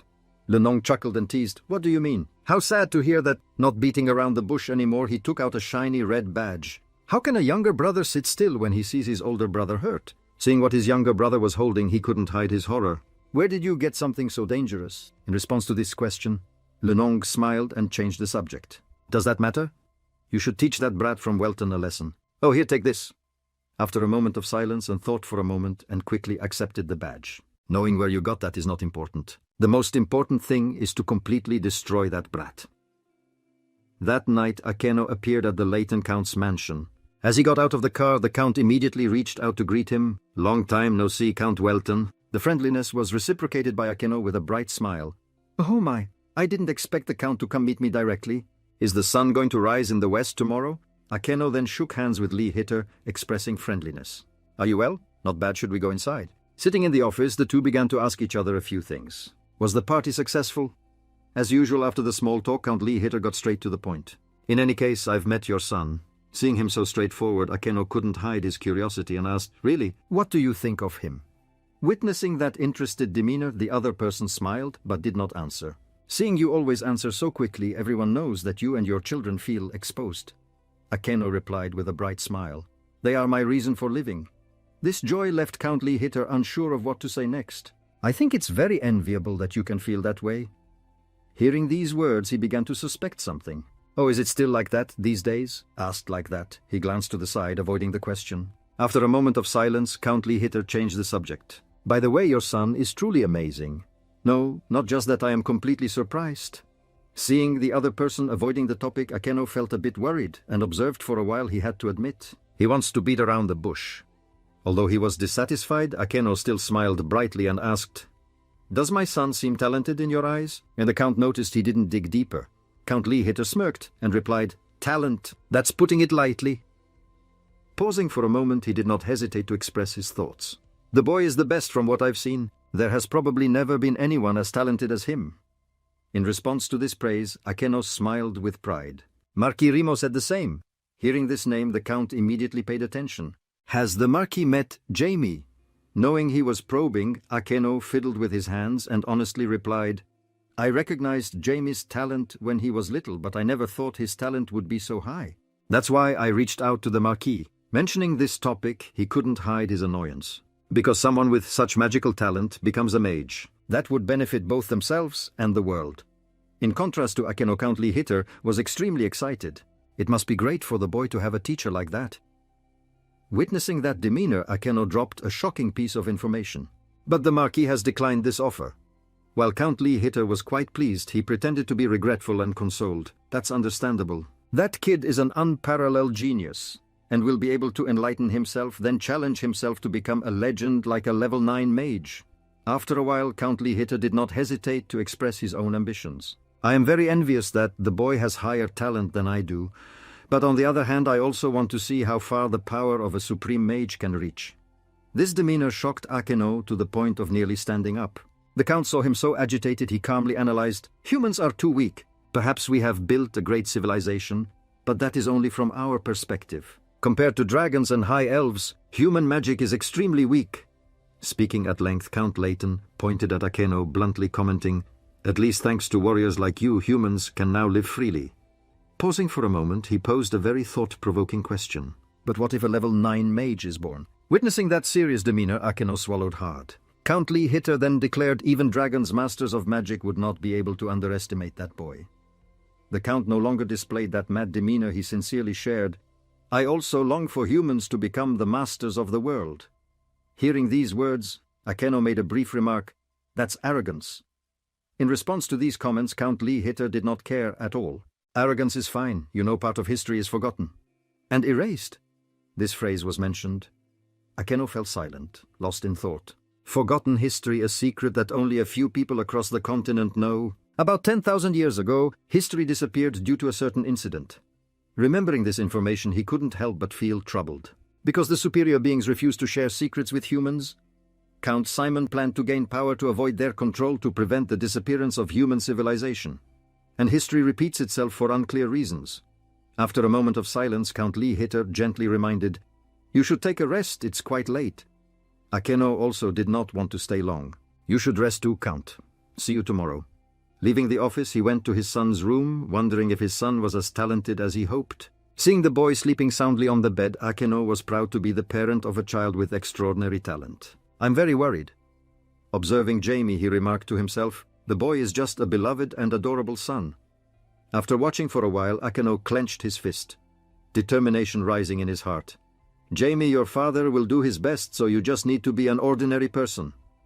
A new day arrived. Jamie sat in the banquet hall, bored, staring at the ceiling, wondering what happened last night that troubled his father. I can't control my mind just out of curiosity. Well, my current abilities can't handle it either. While he was still lost in thought, Ash suddenly appeared and called out loudly, "Jamie!" Seeing who had appeared, Jamie showed his displeasure. "I thought we finished talking about this yesterday. I have nothing to do with you." Ignoring his hatred, Ash remained cheerful. "But I do." With that, she turned around and called out loudly, "Sister!" Hearing this call, Jamie's face darkened as he sought a way to escape. "What, she's bringing more people along?" With that thought, he quickly stood up to sneak away.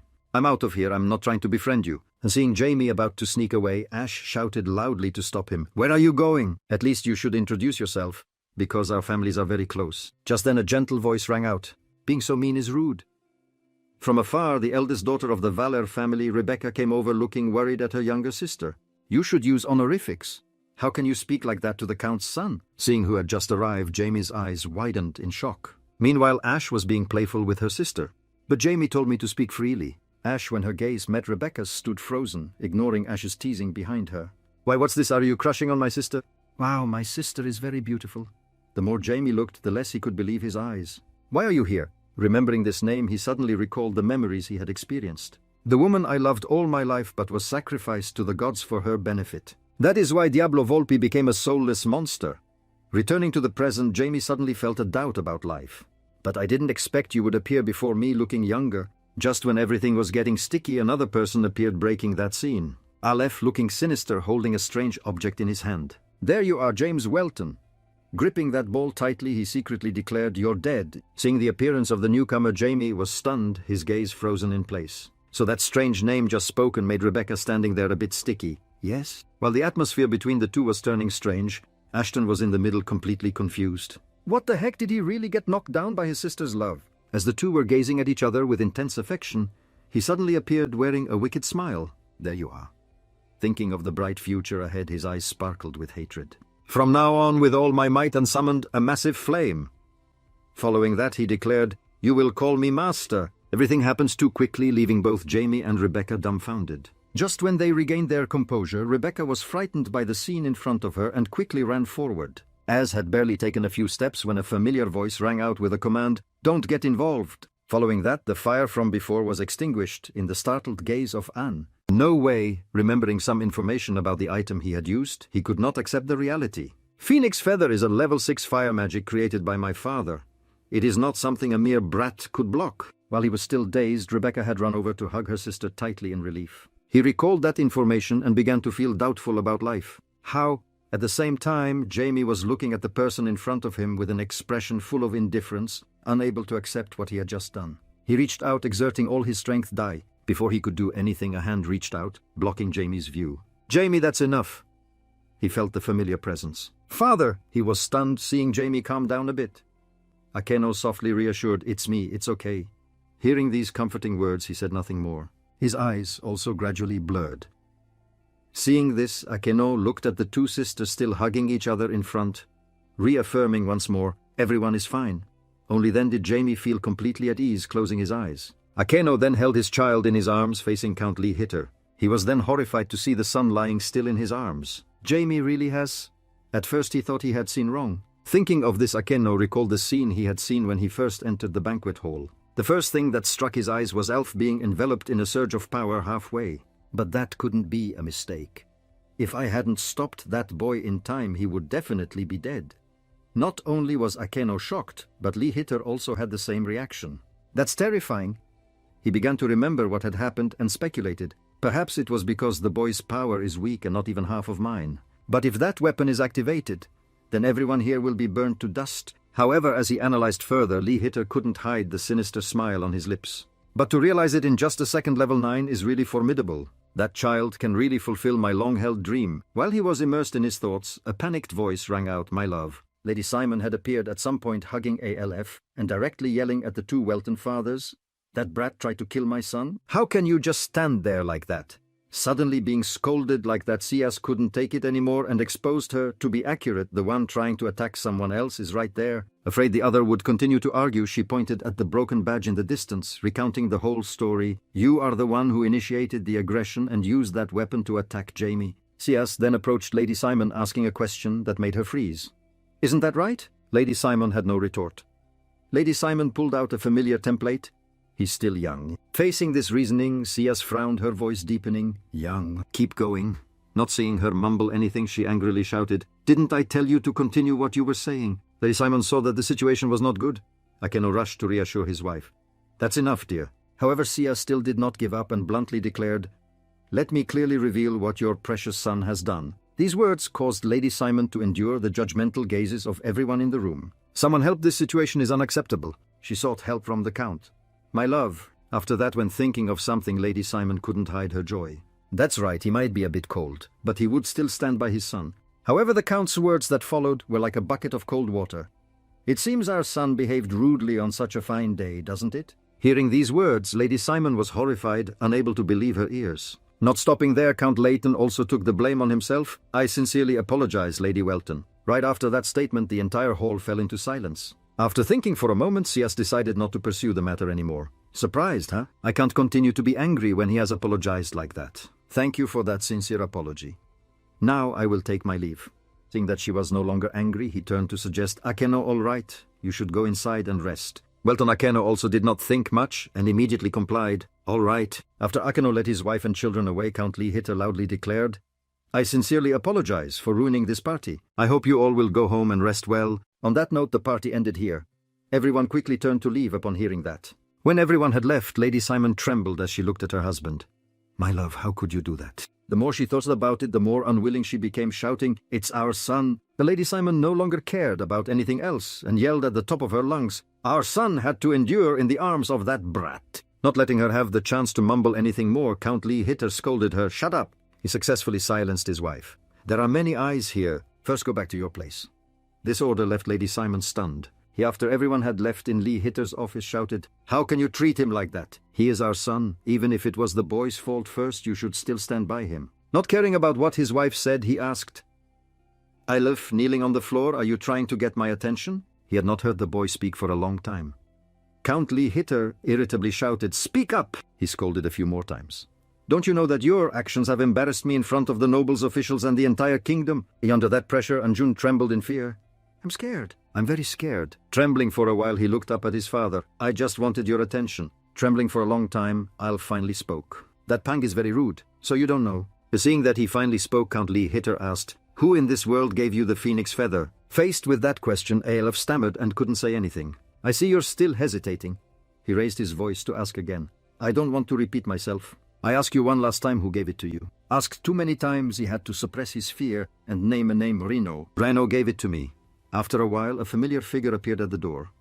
"Did you call for me, father?" He then walked inside, annoyedly clicking his tongue at ALF, who was kneeling in fear on one side. "What a pathetic sight! I serve the food right up to your mouth and you still won't eat. So hopelessly stupid." Not believing he was his brother, observing for a while an evil plan hatched in his mind. "Now I have to act innocent." "Oh, did you call for me? So not beating around the bush?" Count Lee Hitter asked directly, "Did you give your brother the phoenix feather?" Surprisingly, Lenong immediately admitted without hesitation, "Yes." And seeing him honestly admit, he asked further, "Why did you give him something so dangerous?" In response to that question, Lenong expressed his concern. "There was a brat bullying him as a younger brother. I couldn't just sit and watch, so I didn't want him to suffer." However, Count Lee Hitter immediately exposed the implication behind it, leaving him stunned. "You just wanted to take advantage of your brother." Completely exposed, he couldn't hide his fear. What to do? Witnessing his brother's face turn pale with fear, Elf also realized. Lenong had not heard his two sons say anything. Count Lee Hitter no longer beat around the bush, bluntly declaring, "Both of you realize this, but I have no interest in you two." Pausing for a moment, he spoke up to pose a question. "Do you two know why?" Before the two could eat, Lenong had time to respond. "Even though you two are of my bloodline, neither of you are as talented as I expected. However, that does not mean I do not know what you two think." It seemed it was supposed to end here, but he stabbed a few more knives into the hearts of the two boys. "If you want to gain my attention instead of wasting time doing childish things, prove that you are worthy of my bloodline." Everything that needed to be said had been conveyed. Count Lee Hitter gave a few more instructions before leaving. "I will not hinder what you two do anymore, but you both must clean up the mess you caused." Pausing for a moment, he ordered his two sons to apologize to Jamie Welton as soon as the sun rises. "Until he forgives you." After saying that, Count Lee Hitter left bluntly, leaving the two sons bewildered. ALF, when he could calm down, couldn't help but show his displeasure. "Just thinking about him gives me the chills." Unable to figure it out, he sought Lenong. Are you going to apologize to him? Asked like that, Lenong remained stunned, saying nothing. This strange state made unconfused. What's wrong with you? Are you so scared that you can't say anything? Why isn't he speaking? Ignoring her brother's words, Lenong only recalled Count Lee Hitter's words, displaying an extremely delighted demeanor. Prove that you are worthy of my bloodline. I will show you, I will prove my worth. Meanwhile, Sayas was very worried, standing by the bed, watching her son looking very sound asleep. She felt even more heartbroken. Jamie recalled what he had witnessed, and Sayas couldn't help but be confused. Jamie's desire to end Aleph is real. What could make a 9-year-old child think like that? I thought it was just a normal fight. The scene of Alfred cruelly holding the ball and the fire erupting flashed in her mind. Has the artifact been activated correctly? Remembering that moment, Sayas clenched her fist in anger. I can't forgive him. Even though Count Simon has apologized, I need a more sincere apology. Even if I have to return to my family. While she was lost in thought, Jamie's groaning voice made Sayas awaken. Looking at the boy wrapped in a blanket, she suddenly felt conflicted, recalling the earlier moment. What am I thinking? Just then, Akeno appeared, gently asking about his wife. Are you okay? Seeing that Akeno had come, Sayas was surprised. Akeno, faced with that question, she avoided answering. After pondering for a moment, Sayas leaned into her husband's arms, asking back, how could I not be okay? Although Sayas said that Akeno was sensitive enough to realize. Do you want me to do something? I will fulfill all your wishes. Witnessing her husband's eagerness, Sayas smiled lightly. You stopped me before saying that? Akeno explained the reason for his actions. I was afraid you would ruin your mood, and Akeno explains that much. Sayas could only honestly say what she thought.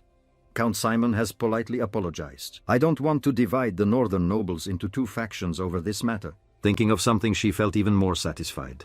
That brat has been scolded. Hearing these words, Akeno could only smile lightly, joining in. That brat was very scared. With those words, Sayas smiled.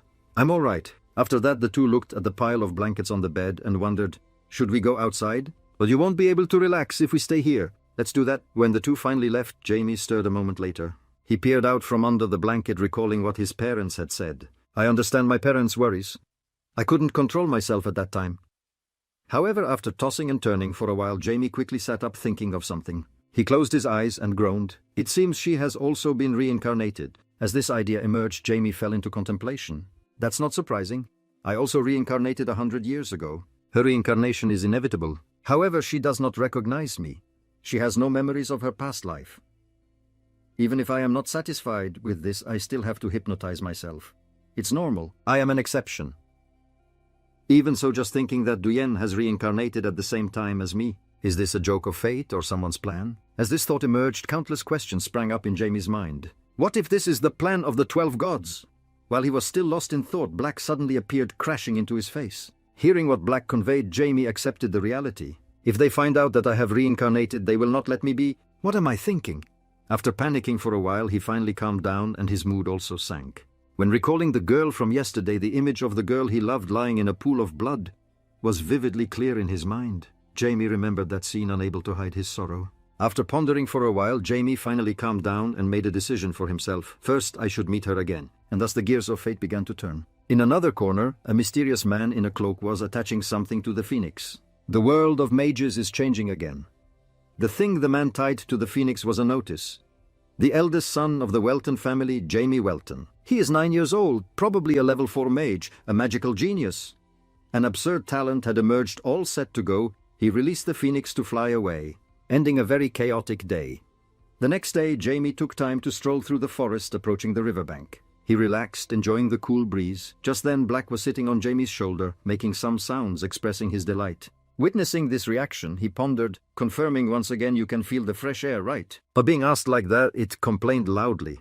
At this point, he stopped teasing. All right, okay. No more teasing, Breck. Jamie thoroughly enjoyed the current scenery. It was so fresh and quiet. It must be because everyone left since yesterday was the last day. Breck on his shoulder completely agreed with this opinion. After wandering around for a while, he decided to turn around and leave. I have to meet her before I go back.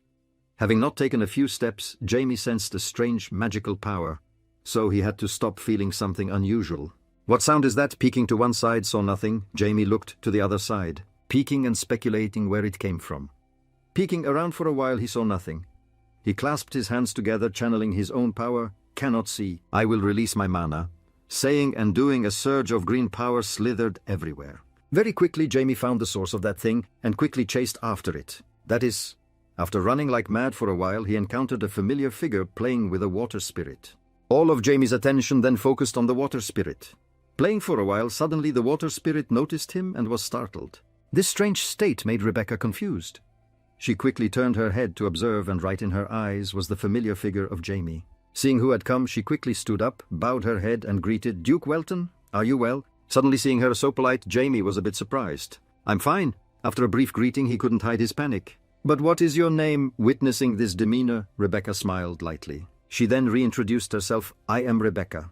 And surprisingly, Rebecca was indeed a water elementalist. Hearing this name, Jamie fell silent, carefully observing the person in front of him. Observing for a long time, he couldn't hide his sorrow, wondering, "How come both of you are water elementalists?" When this question left Rebecca puzzled. Just then a familiar voice echoed in Jamie's head, "Diablo, don't forget me." While he was still dazed, she spoke, "Duke Welton." Suddenly being called by name, he woke up. After a moment, Rebecca stammered and asked, "Why do you look so sad?" Jamie still didn't answer when recalling the previous words, the phrase, "Don't forget me, Diablo." It was a promise from a past life. Rebecca saw Jamie standing frozen in front of her, unable to comprehend. "Why are you making a face like you're at a funeral?" Being asked like that, he remained silent, unable to say anything. Not receiving any response, Rebecca bit her lip, guessing perhaps he is still in shock from yesterday's events. Thinking of this, she gently approached him. It seemed Rebecca only intended to offer simple consolation. But no, she directly hugged Jamie, gently patting his back to comfort him. "Everything will be all right." Suddenly being hugged, he once again fell into a state of daze. This feeling is just the remnant of the past. Dazed for a moment, Jamie decided to enjoy this peaceful moment. But enjoying it a little longer wouldn't hurt. After a while of settling down, the two finally could sit down and talk. "Do you feel better?" "Yes, thank you." Receiving his reply, Rebecca smiled brightly with satisfaction. "My father taught me that difficulties will pass quickly if you share the burden with others." Hearing this, Jamie couldn't hide his curiosity. "From the Bali family, I see you seem a bit confused." Rebecca smiled brightly, affirming, "That's right." After that, thinking of something, she couldn't hide her excitement. "Yesterday I couldn't continue talking with you, which made me very sad, so I'm glad we have this private time today." In the face of that excitement, Jamie responded with a smile. "Coincidentally, I feel the same way." And this statement made Rebecca smile even more brightly. "Really?" To that question, he confidently replied, "Yes." Carefully observing the person who was talking to him, Jamie accepted the reality. She is a different person. "Perhaps it would be better to let myself flow with the current of life." He then turned to ask a question he had long wondered. "I've heard that the Bali family has a tradition of making pacts with the air element, isn't it?" This question made Rebecca a bit embarrassed, but she could only admit, I also wanted to make a pact with the air element but failed." For a moment, she began to recount what had happened.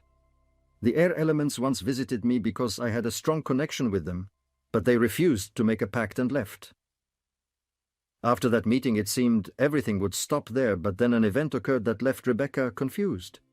Then one day a water goddess came and said that it was my destiny that I had to make a pact with them. Though all of this happened, recalling it, she still felt awkward. It was an important decision, and I should have discussed it with my father first, but ended up making the pact right then and there." Hearing this story, Jamie thought of something. The King of Elements must know. Thinking of this, he recalled some information he knew. A pact with the King of Elements, a pact made with the King of Elements, is unlike any other elemental pact. It is a soul pact imposed on the lives of both parties. Recalling that information, Jamie speculated, "The moment Duyen's soul reincarnated as Rebecca, the King of Elements must have taken notice." I snapped out of my thoughts, he inquired. "I understand now. Did the Lord scold her for that?" Being asked like that, she honestly replied, "The person is not angry but seems a bit disappointed." "I feel that way too." Seeing an uncertain, hesitant Rebecca in front of him, Jamie asserted, "However, that's something truly special." This statement surprised her, but he didn't stop there and continued, "An element approaching someone and proposing a contract, I've never heard of such a thing happening before." Rambling on for a while, Jamie smiled brightly, reassuring, "It's quite unfortunate that wasn't the element you wanted, but you were chosen by the water element itself. Believe in yourself." These words left Rebecca confused, unable to comprehend anything. After a moment of confusion, once she calmed down, she smiled brightly, expressing her gratitude. "Thank you." Immediately after that statement, Jamie quickly got up, waved goodbye to Rebecca. "Thank you for today. I have to go now." He finished speaking, and before she could fully comprehend, he had already run off. "Goodbye." Watching Jamie's figure gradually fade away, Rebecca felt a sense of reluctance. "I want to talk more." As soon as this thought appeared, she couldn't help but shyly lower her head. "Why do I feel this way?" At that moment, while Jamie was walking, he suddenly remembered something. In response to those words, Breck didn't quite understand. It seemed like we were being too polite. Kids usually don't talk like that, do they? But personally, I think Rebecca seems more mature, so it's hard to converse with her like a child. Hearing it keep making noise, he irritably shouted, "Does that make Breck not understand anything? Why do you keep arguing like that?" Leaving the garden, Jamie stuffed his hands in his pockets and strolled casually around the mansion. As he was strolling, suddenly a loud voice called his name. "Hey, Jamie Welton." Suddenly being called, Jamie quickly turned around. It turned out there were two familiar red heads standing behind him. Seeing those two heads, Jamie visibly frowned. What's going on? In light of this attitude, Aleph felt a bit awkward, but the thing is, hesitating for a long while, he gathered all his courage and shouted, "I'm sorry." This apologetic attitude made Jamie feel quite strange. Why suddenly? But after a moment of reflection, he quickly understood everything. "The Count made you go apologize, didn't he?" Exposed, Alf blushed and couldn't argue back. "I've teased Alf enough." Jamie then turned his attention to Lenong standing next to him. "I understand, but what's this guy doing here?" Being asked like that, he tried to suppress his embarrassment and introduced, "This is my older brother." Not caring about those side details, he asked directly, "So why did you bring him along? Don't tell me you're too scared to apologize alone." In response to those teasing remarks, Lenong quickly spoke up, revealing a shocking piece of information. "Oh, I'm the one who brought the treasure to my younger brother." This information successfully ignited the anger within Jamie. When he could process all that information, he angrily asked for confirmation. "So you two teamed up to mess with me. What's your name?" Seeing this attitude, Beck panicked, trying to reassure.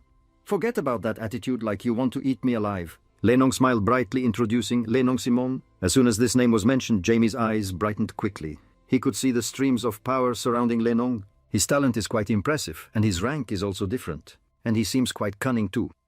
Thinking about this, Jamie stepped in front of him for a closer inspection. Count Simon? Even a child like this wouldn't satisfy him. Seeing him suddenly approach his brother Anf couldn't help but be confused. Yet you still act as if you don't see that scrutinizing gaze and just smile insincerely. "Just a reminder, huh? Fortunately, nothing bad happened. You've heard the apology. Can we leave now?" This statement once again pushed Jamie into an explosive state. "This brat, does he think I'm an idiot?" At this moment, he suddenly remembered what happened that night. He wasn't even present during that chaos. Before passing out, Jamie had seen Lenong standing far away looking at him with contempt. This guy must think anyone other than his own father is inferior in his eyes. Seeing that smile, he became furious. If I let this go, surely he will cause even bigger trouble. Thinking of doing, Jamie quickly started mocking the person in front of him, making him furious. "It seems like your path to the title of heir is quite difficult, huh? What nonsense are you talking about?" Satisfied with this reaction, Jamie turned to taunt Lenong, causing him to jump in shock. "Isn't that right?" Lenong's reaction amused him, so he moved closer to Lenong. "Well, it's none of my business." Demi leaned in closer, placing a hand on his shoulder, threatening, "If you're really the one behind that crime, then you should face the appropriate punishment." Not seeing him react, he quietly asked, not forgetting to showcase a bit of power, "Do you think so?" This question finally elicited some response from Lenong. "What did you say?" At that moment, Jamie vanished and he was pushed into a pitch-black space. "Breathe, it's so dark, where am I?" His body temperature was gradually dropping. "It feels like I'm going to freeze to death." Experiencing that feeling for a few minutes, Lenong officially collapsed. At that very moment, a huge eye appeared, accompanied by Jamie's threatening voice. "This is your last chance." Immediately after that statement, Lenong was returned to the familiar mansion, but he was still in shock. Crouching on the ground, his eyes filled with fear. "Did I escape? No, is it all just an illusion? I'm not sure, but thinking about these things, Lenong couldn't hold it anymore and hugged his head, screaming. This made Anne next to him wonder. Lenong doesn't care about his younger brother. The more he thought, the more terrified he became. After a while, when he could calm down, Lenong cautiously raised his head, observing Jamie. "The only thing I know is that this is my last chance. I have to kneel immediately." Thinking of doing so, he stammered, "I'm sorry."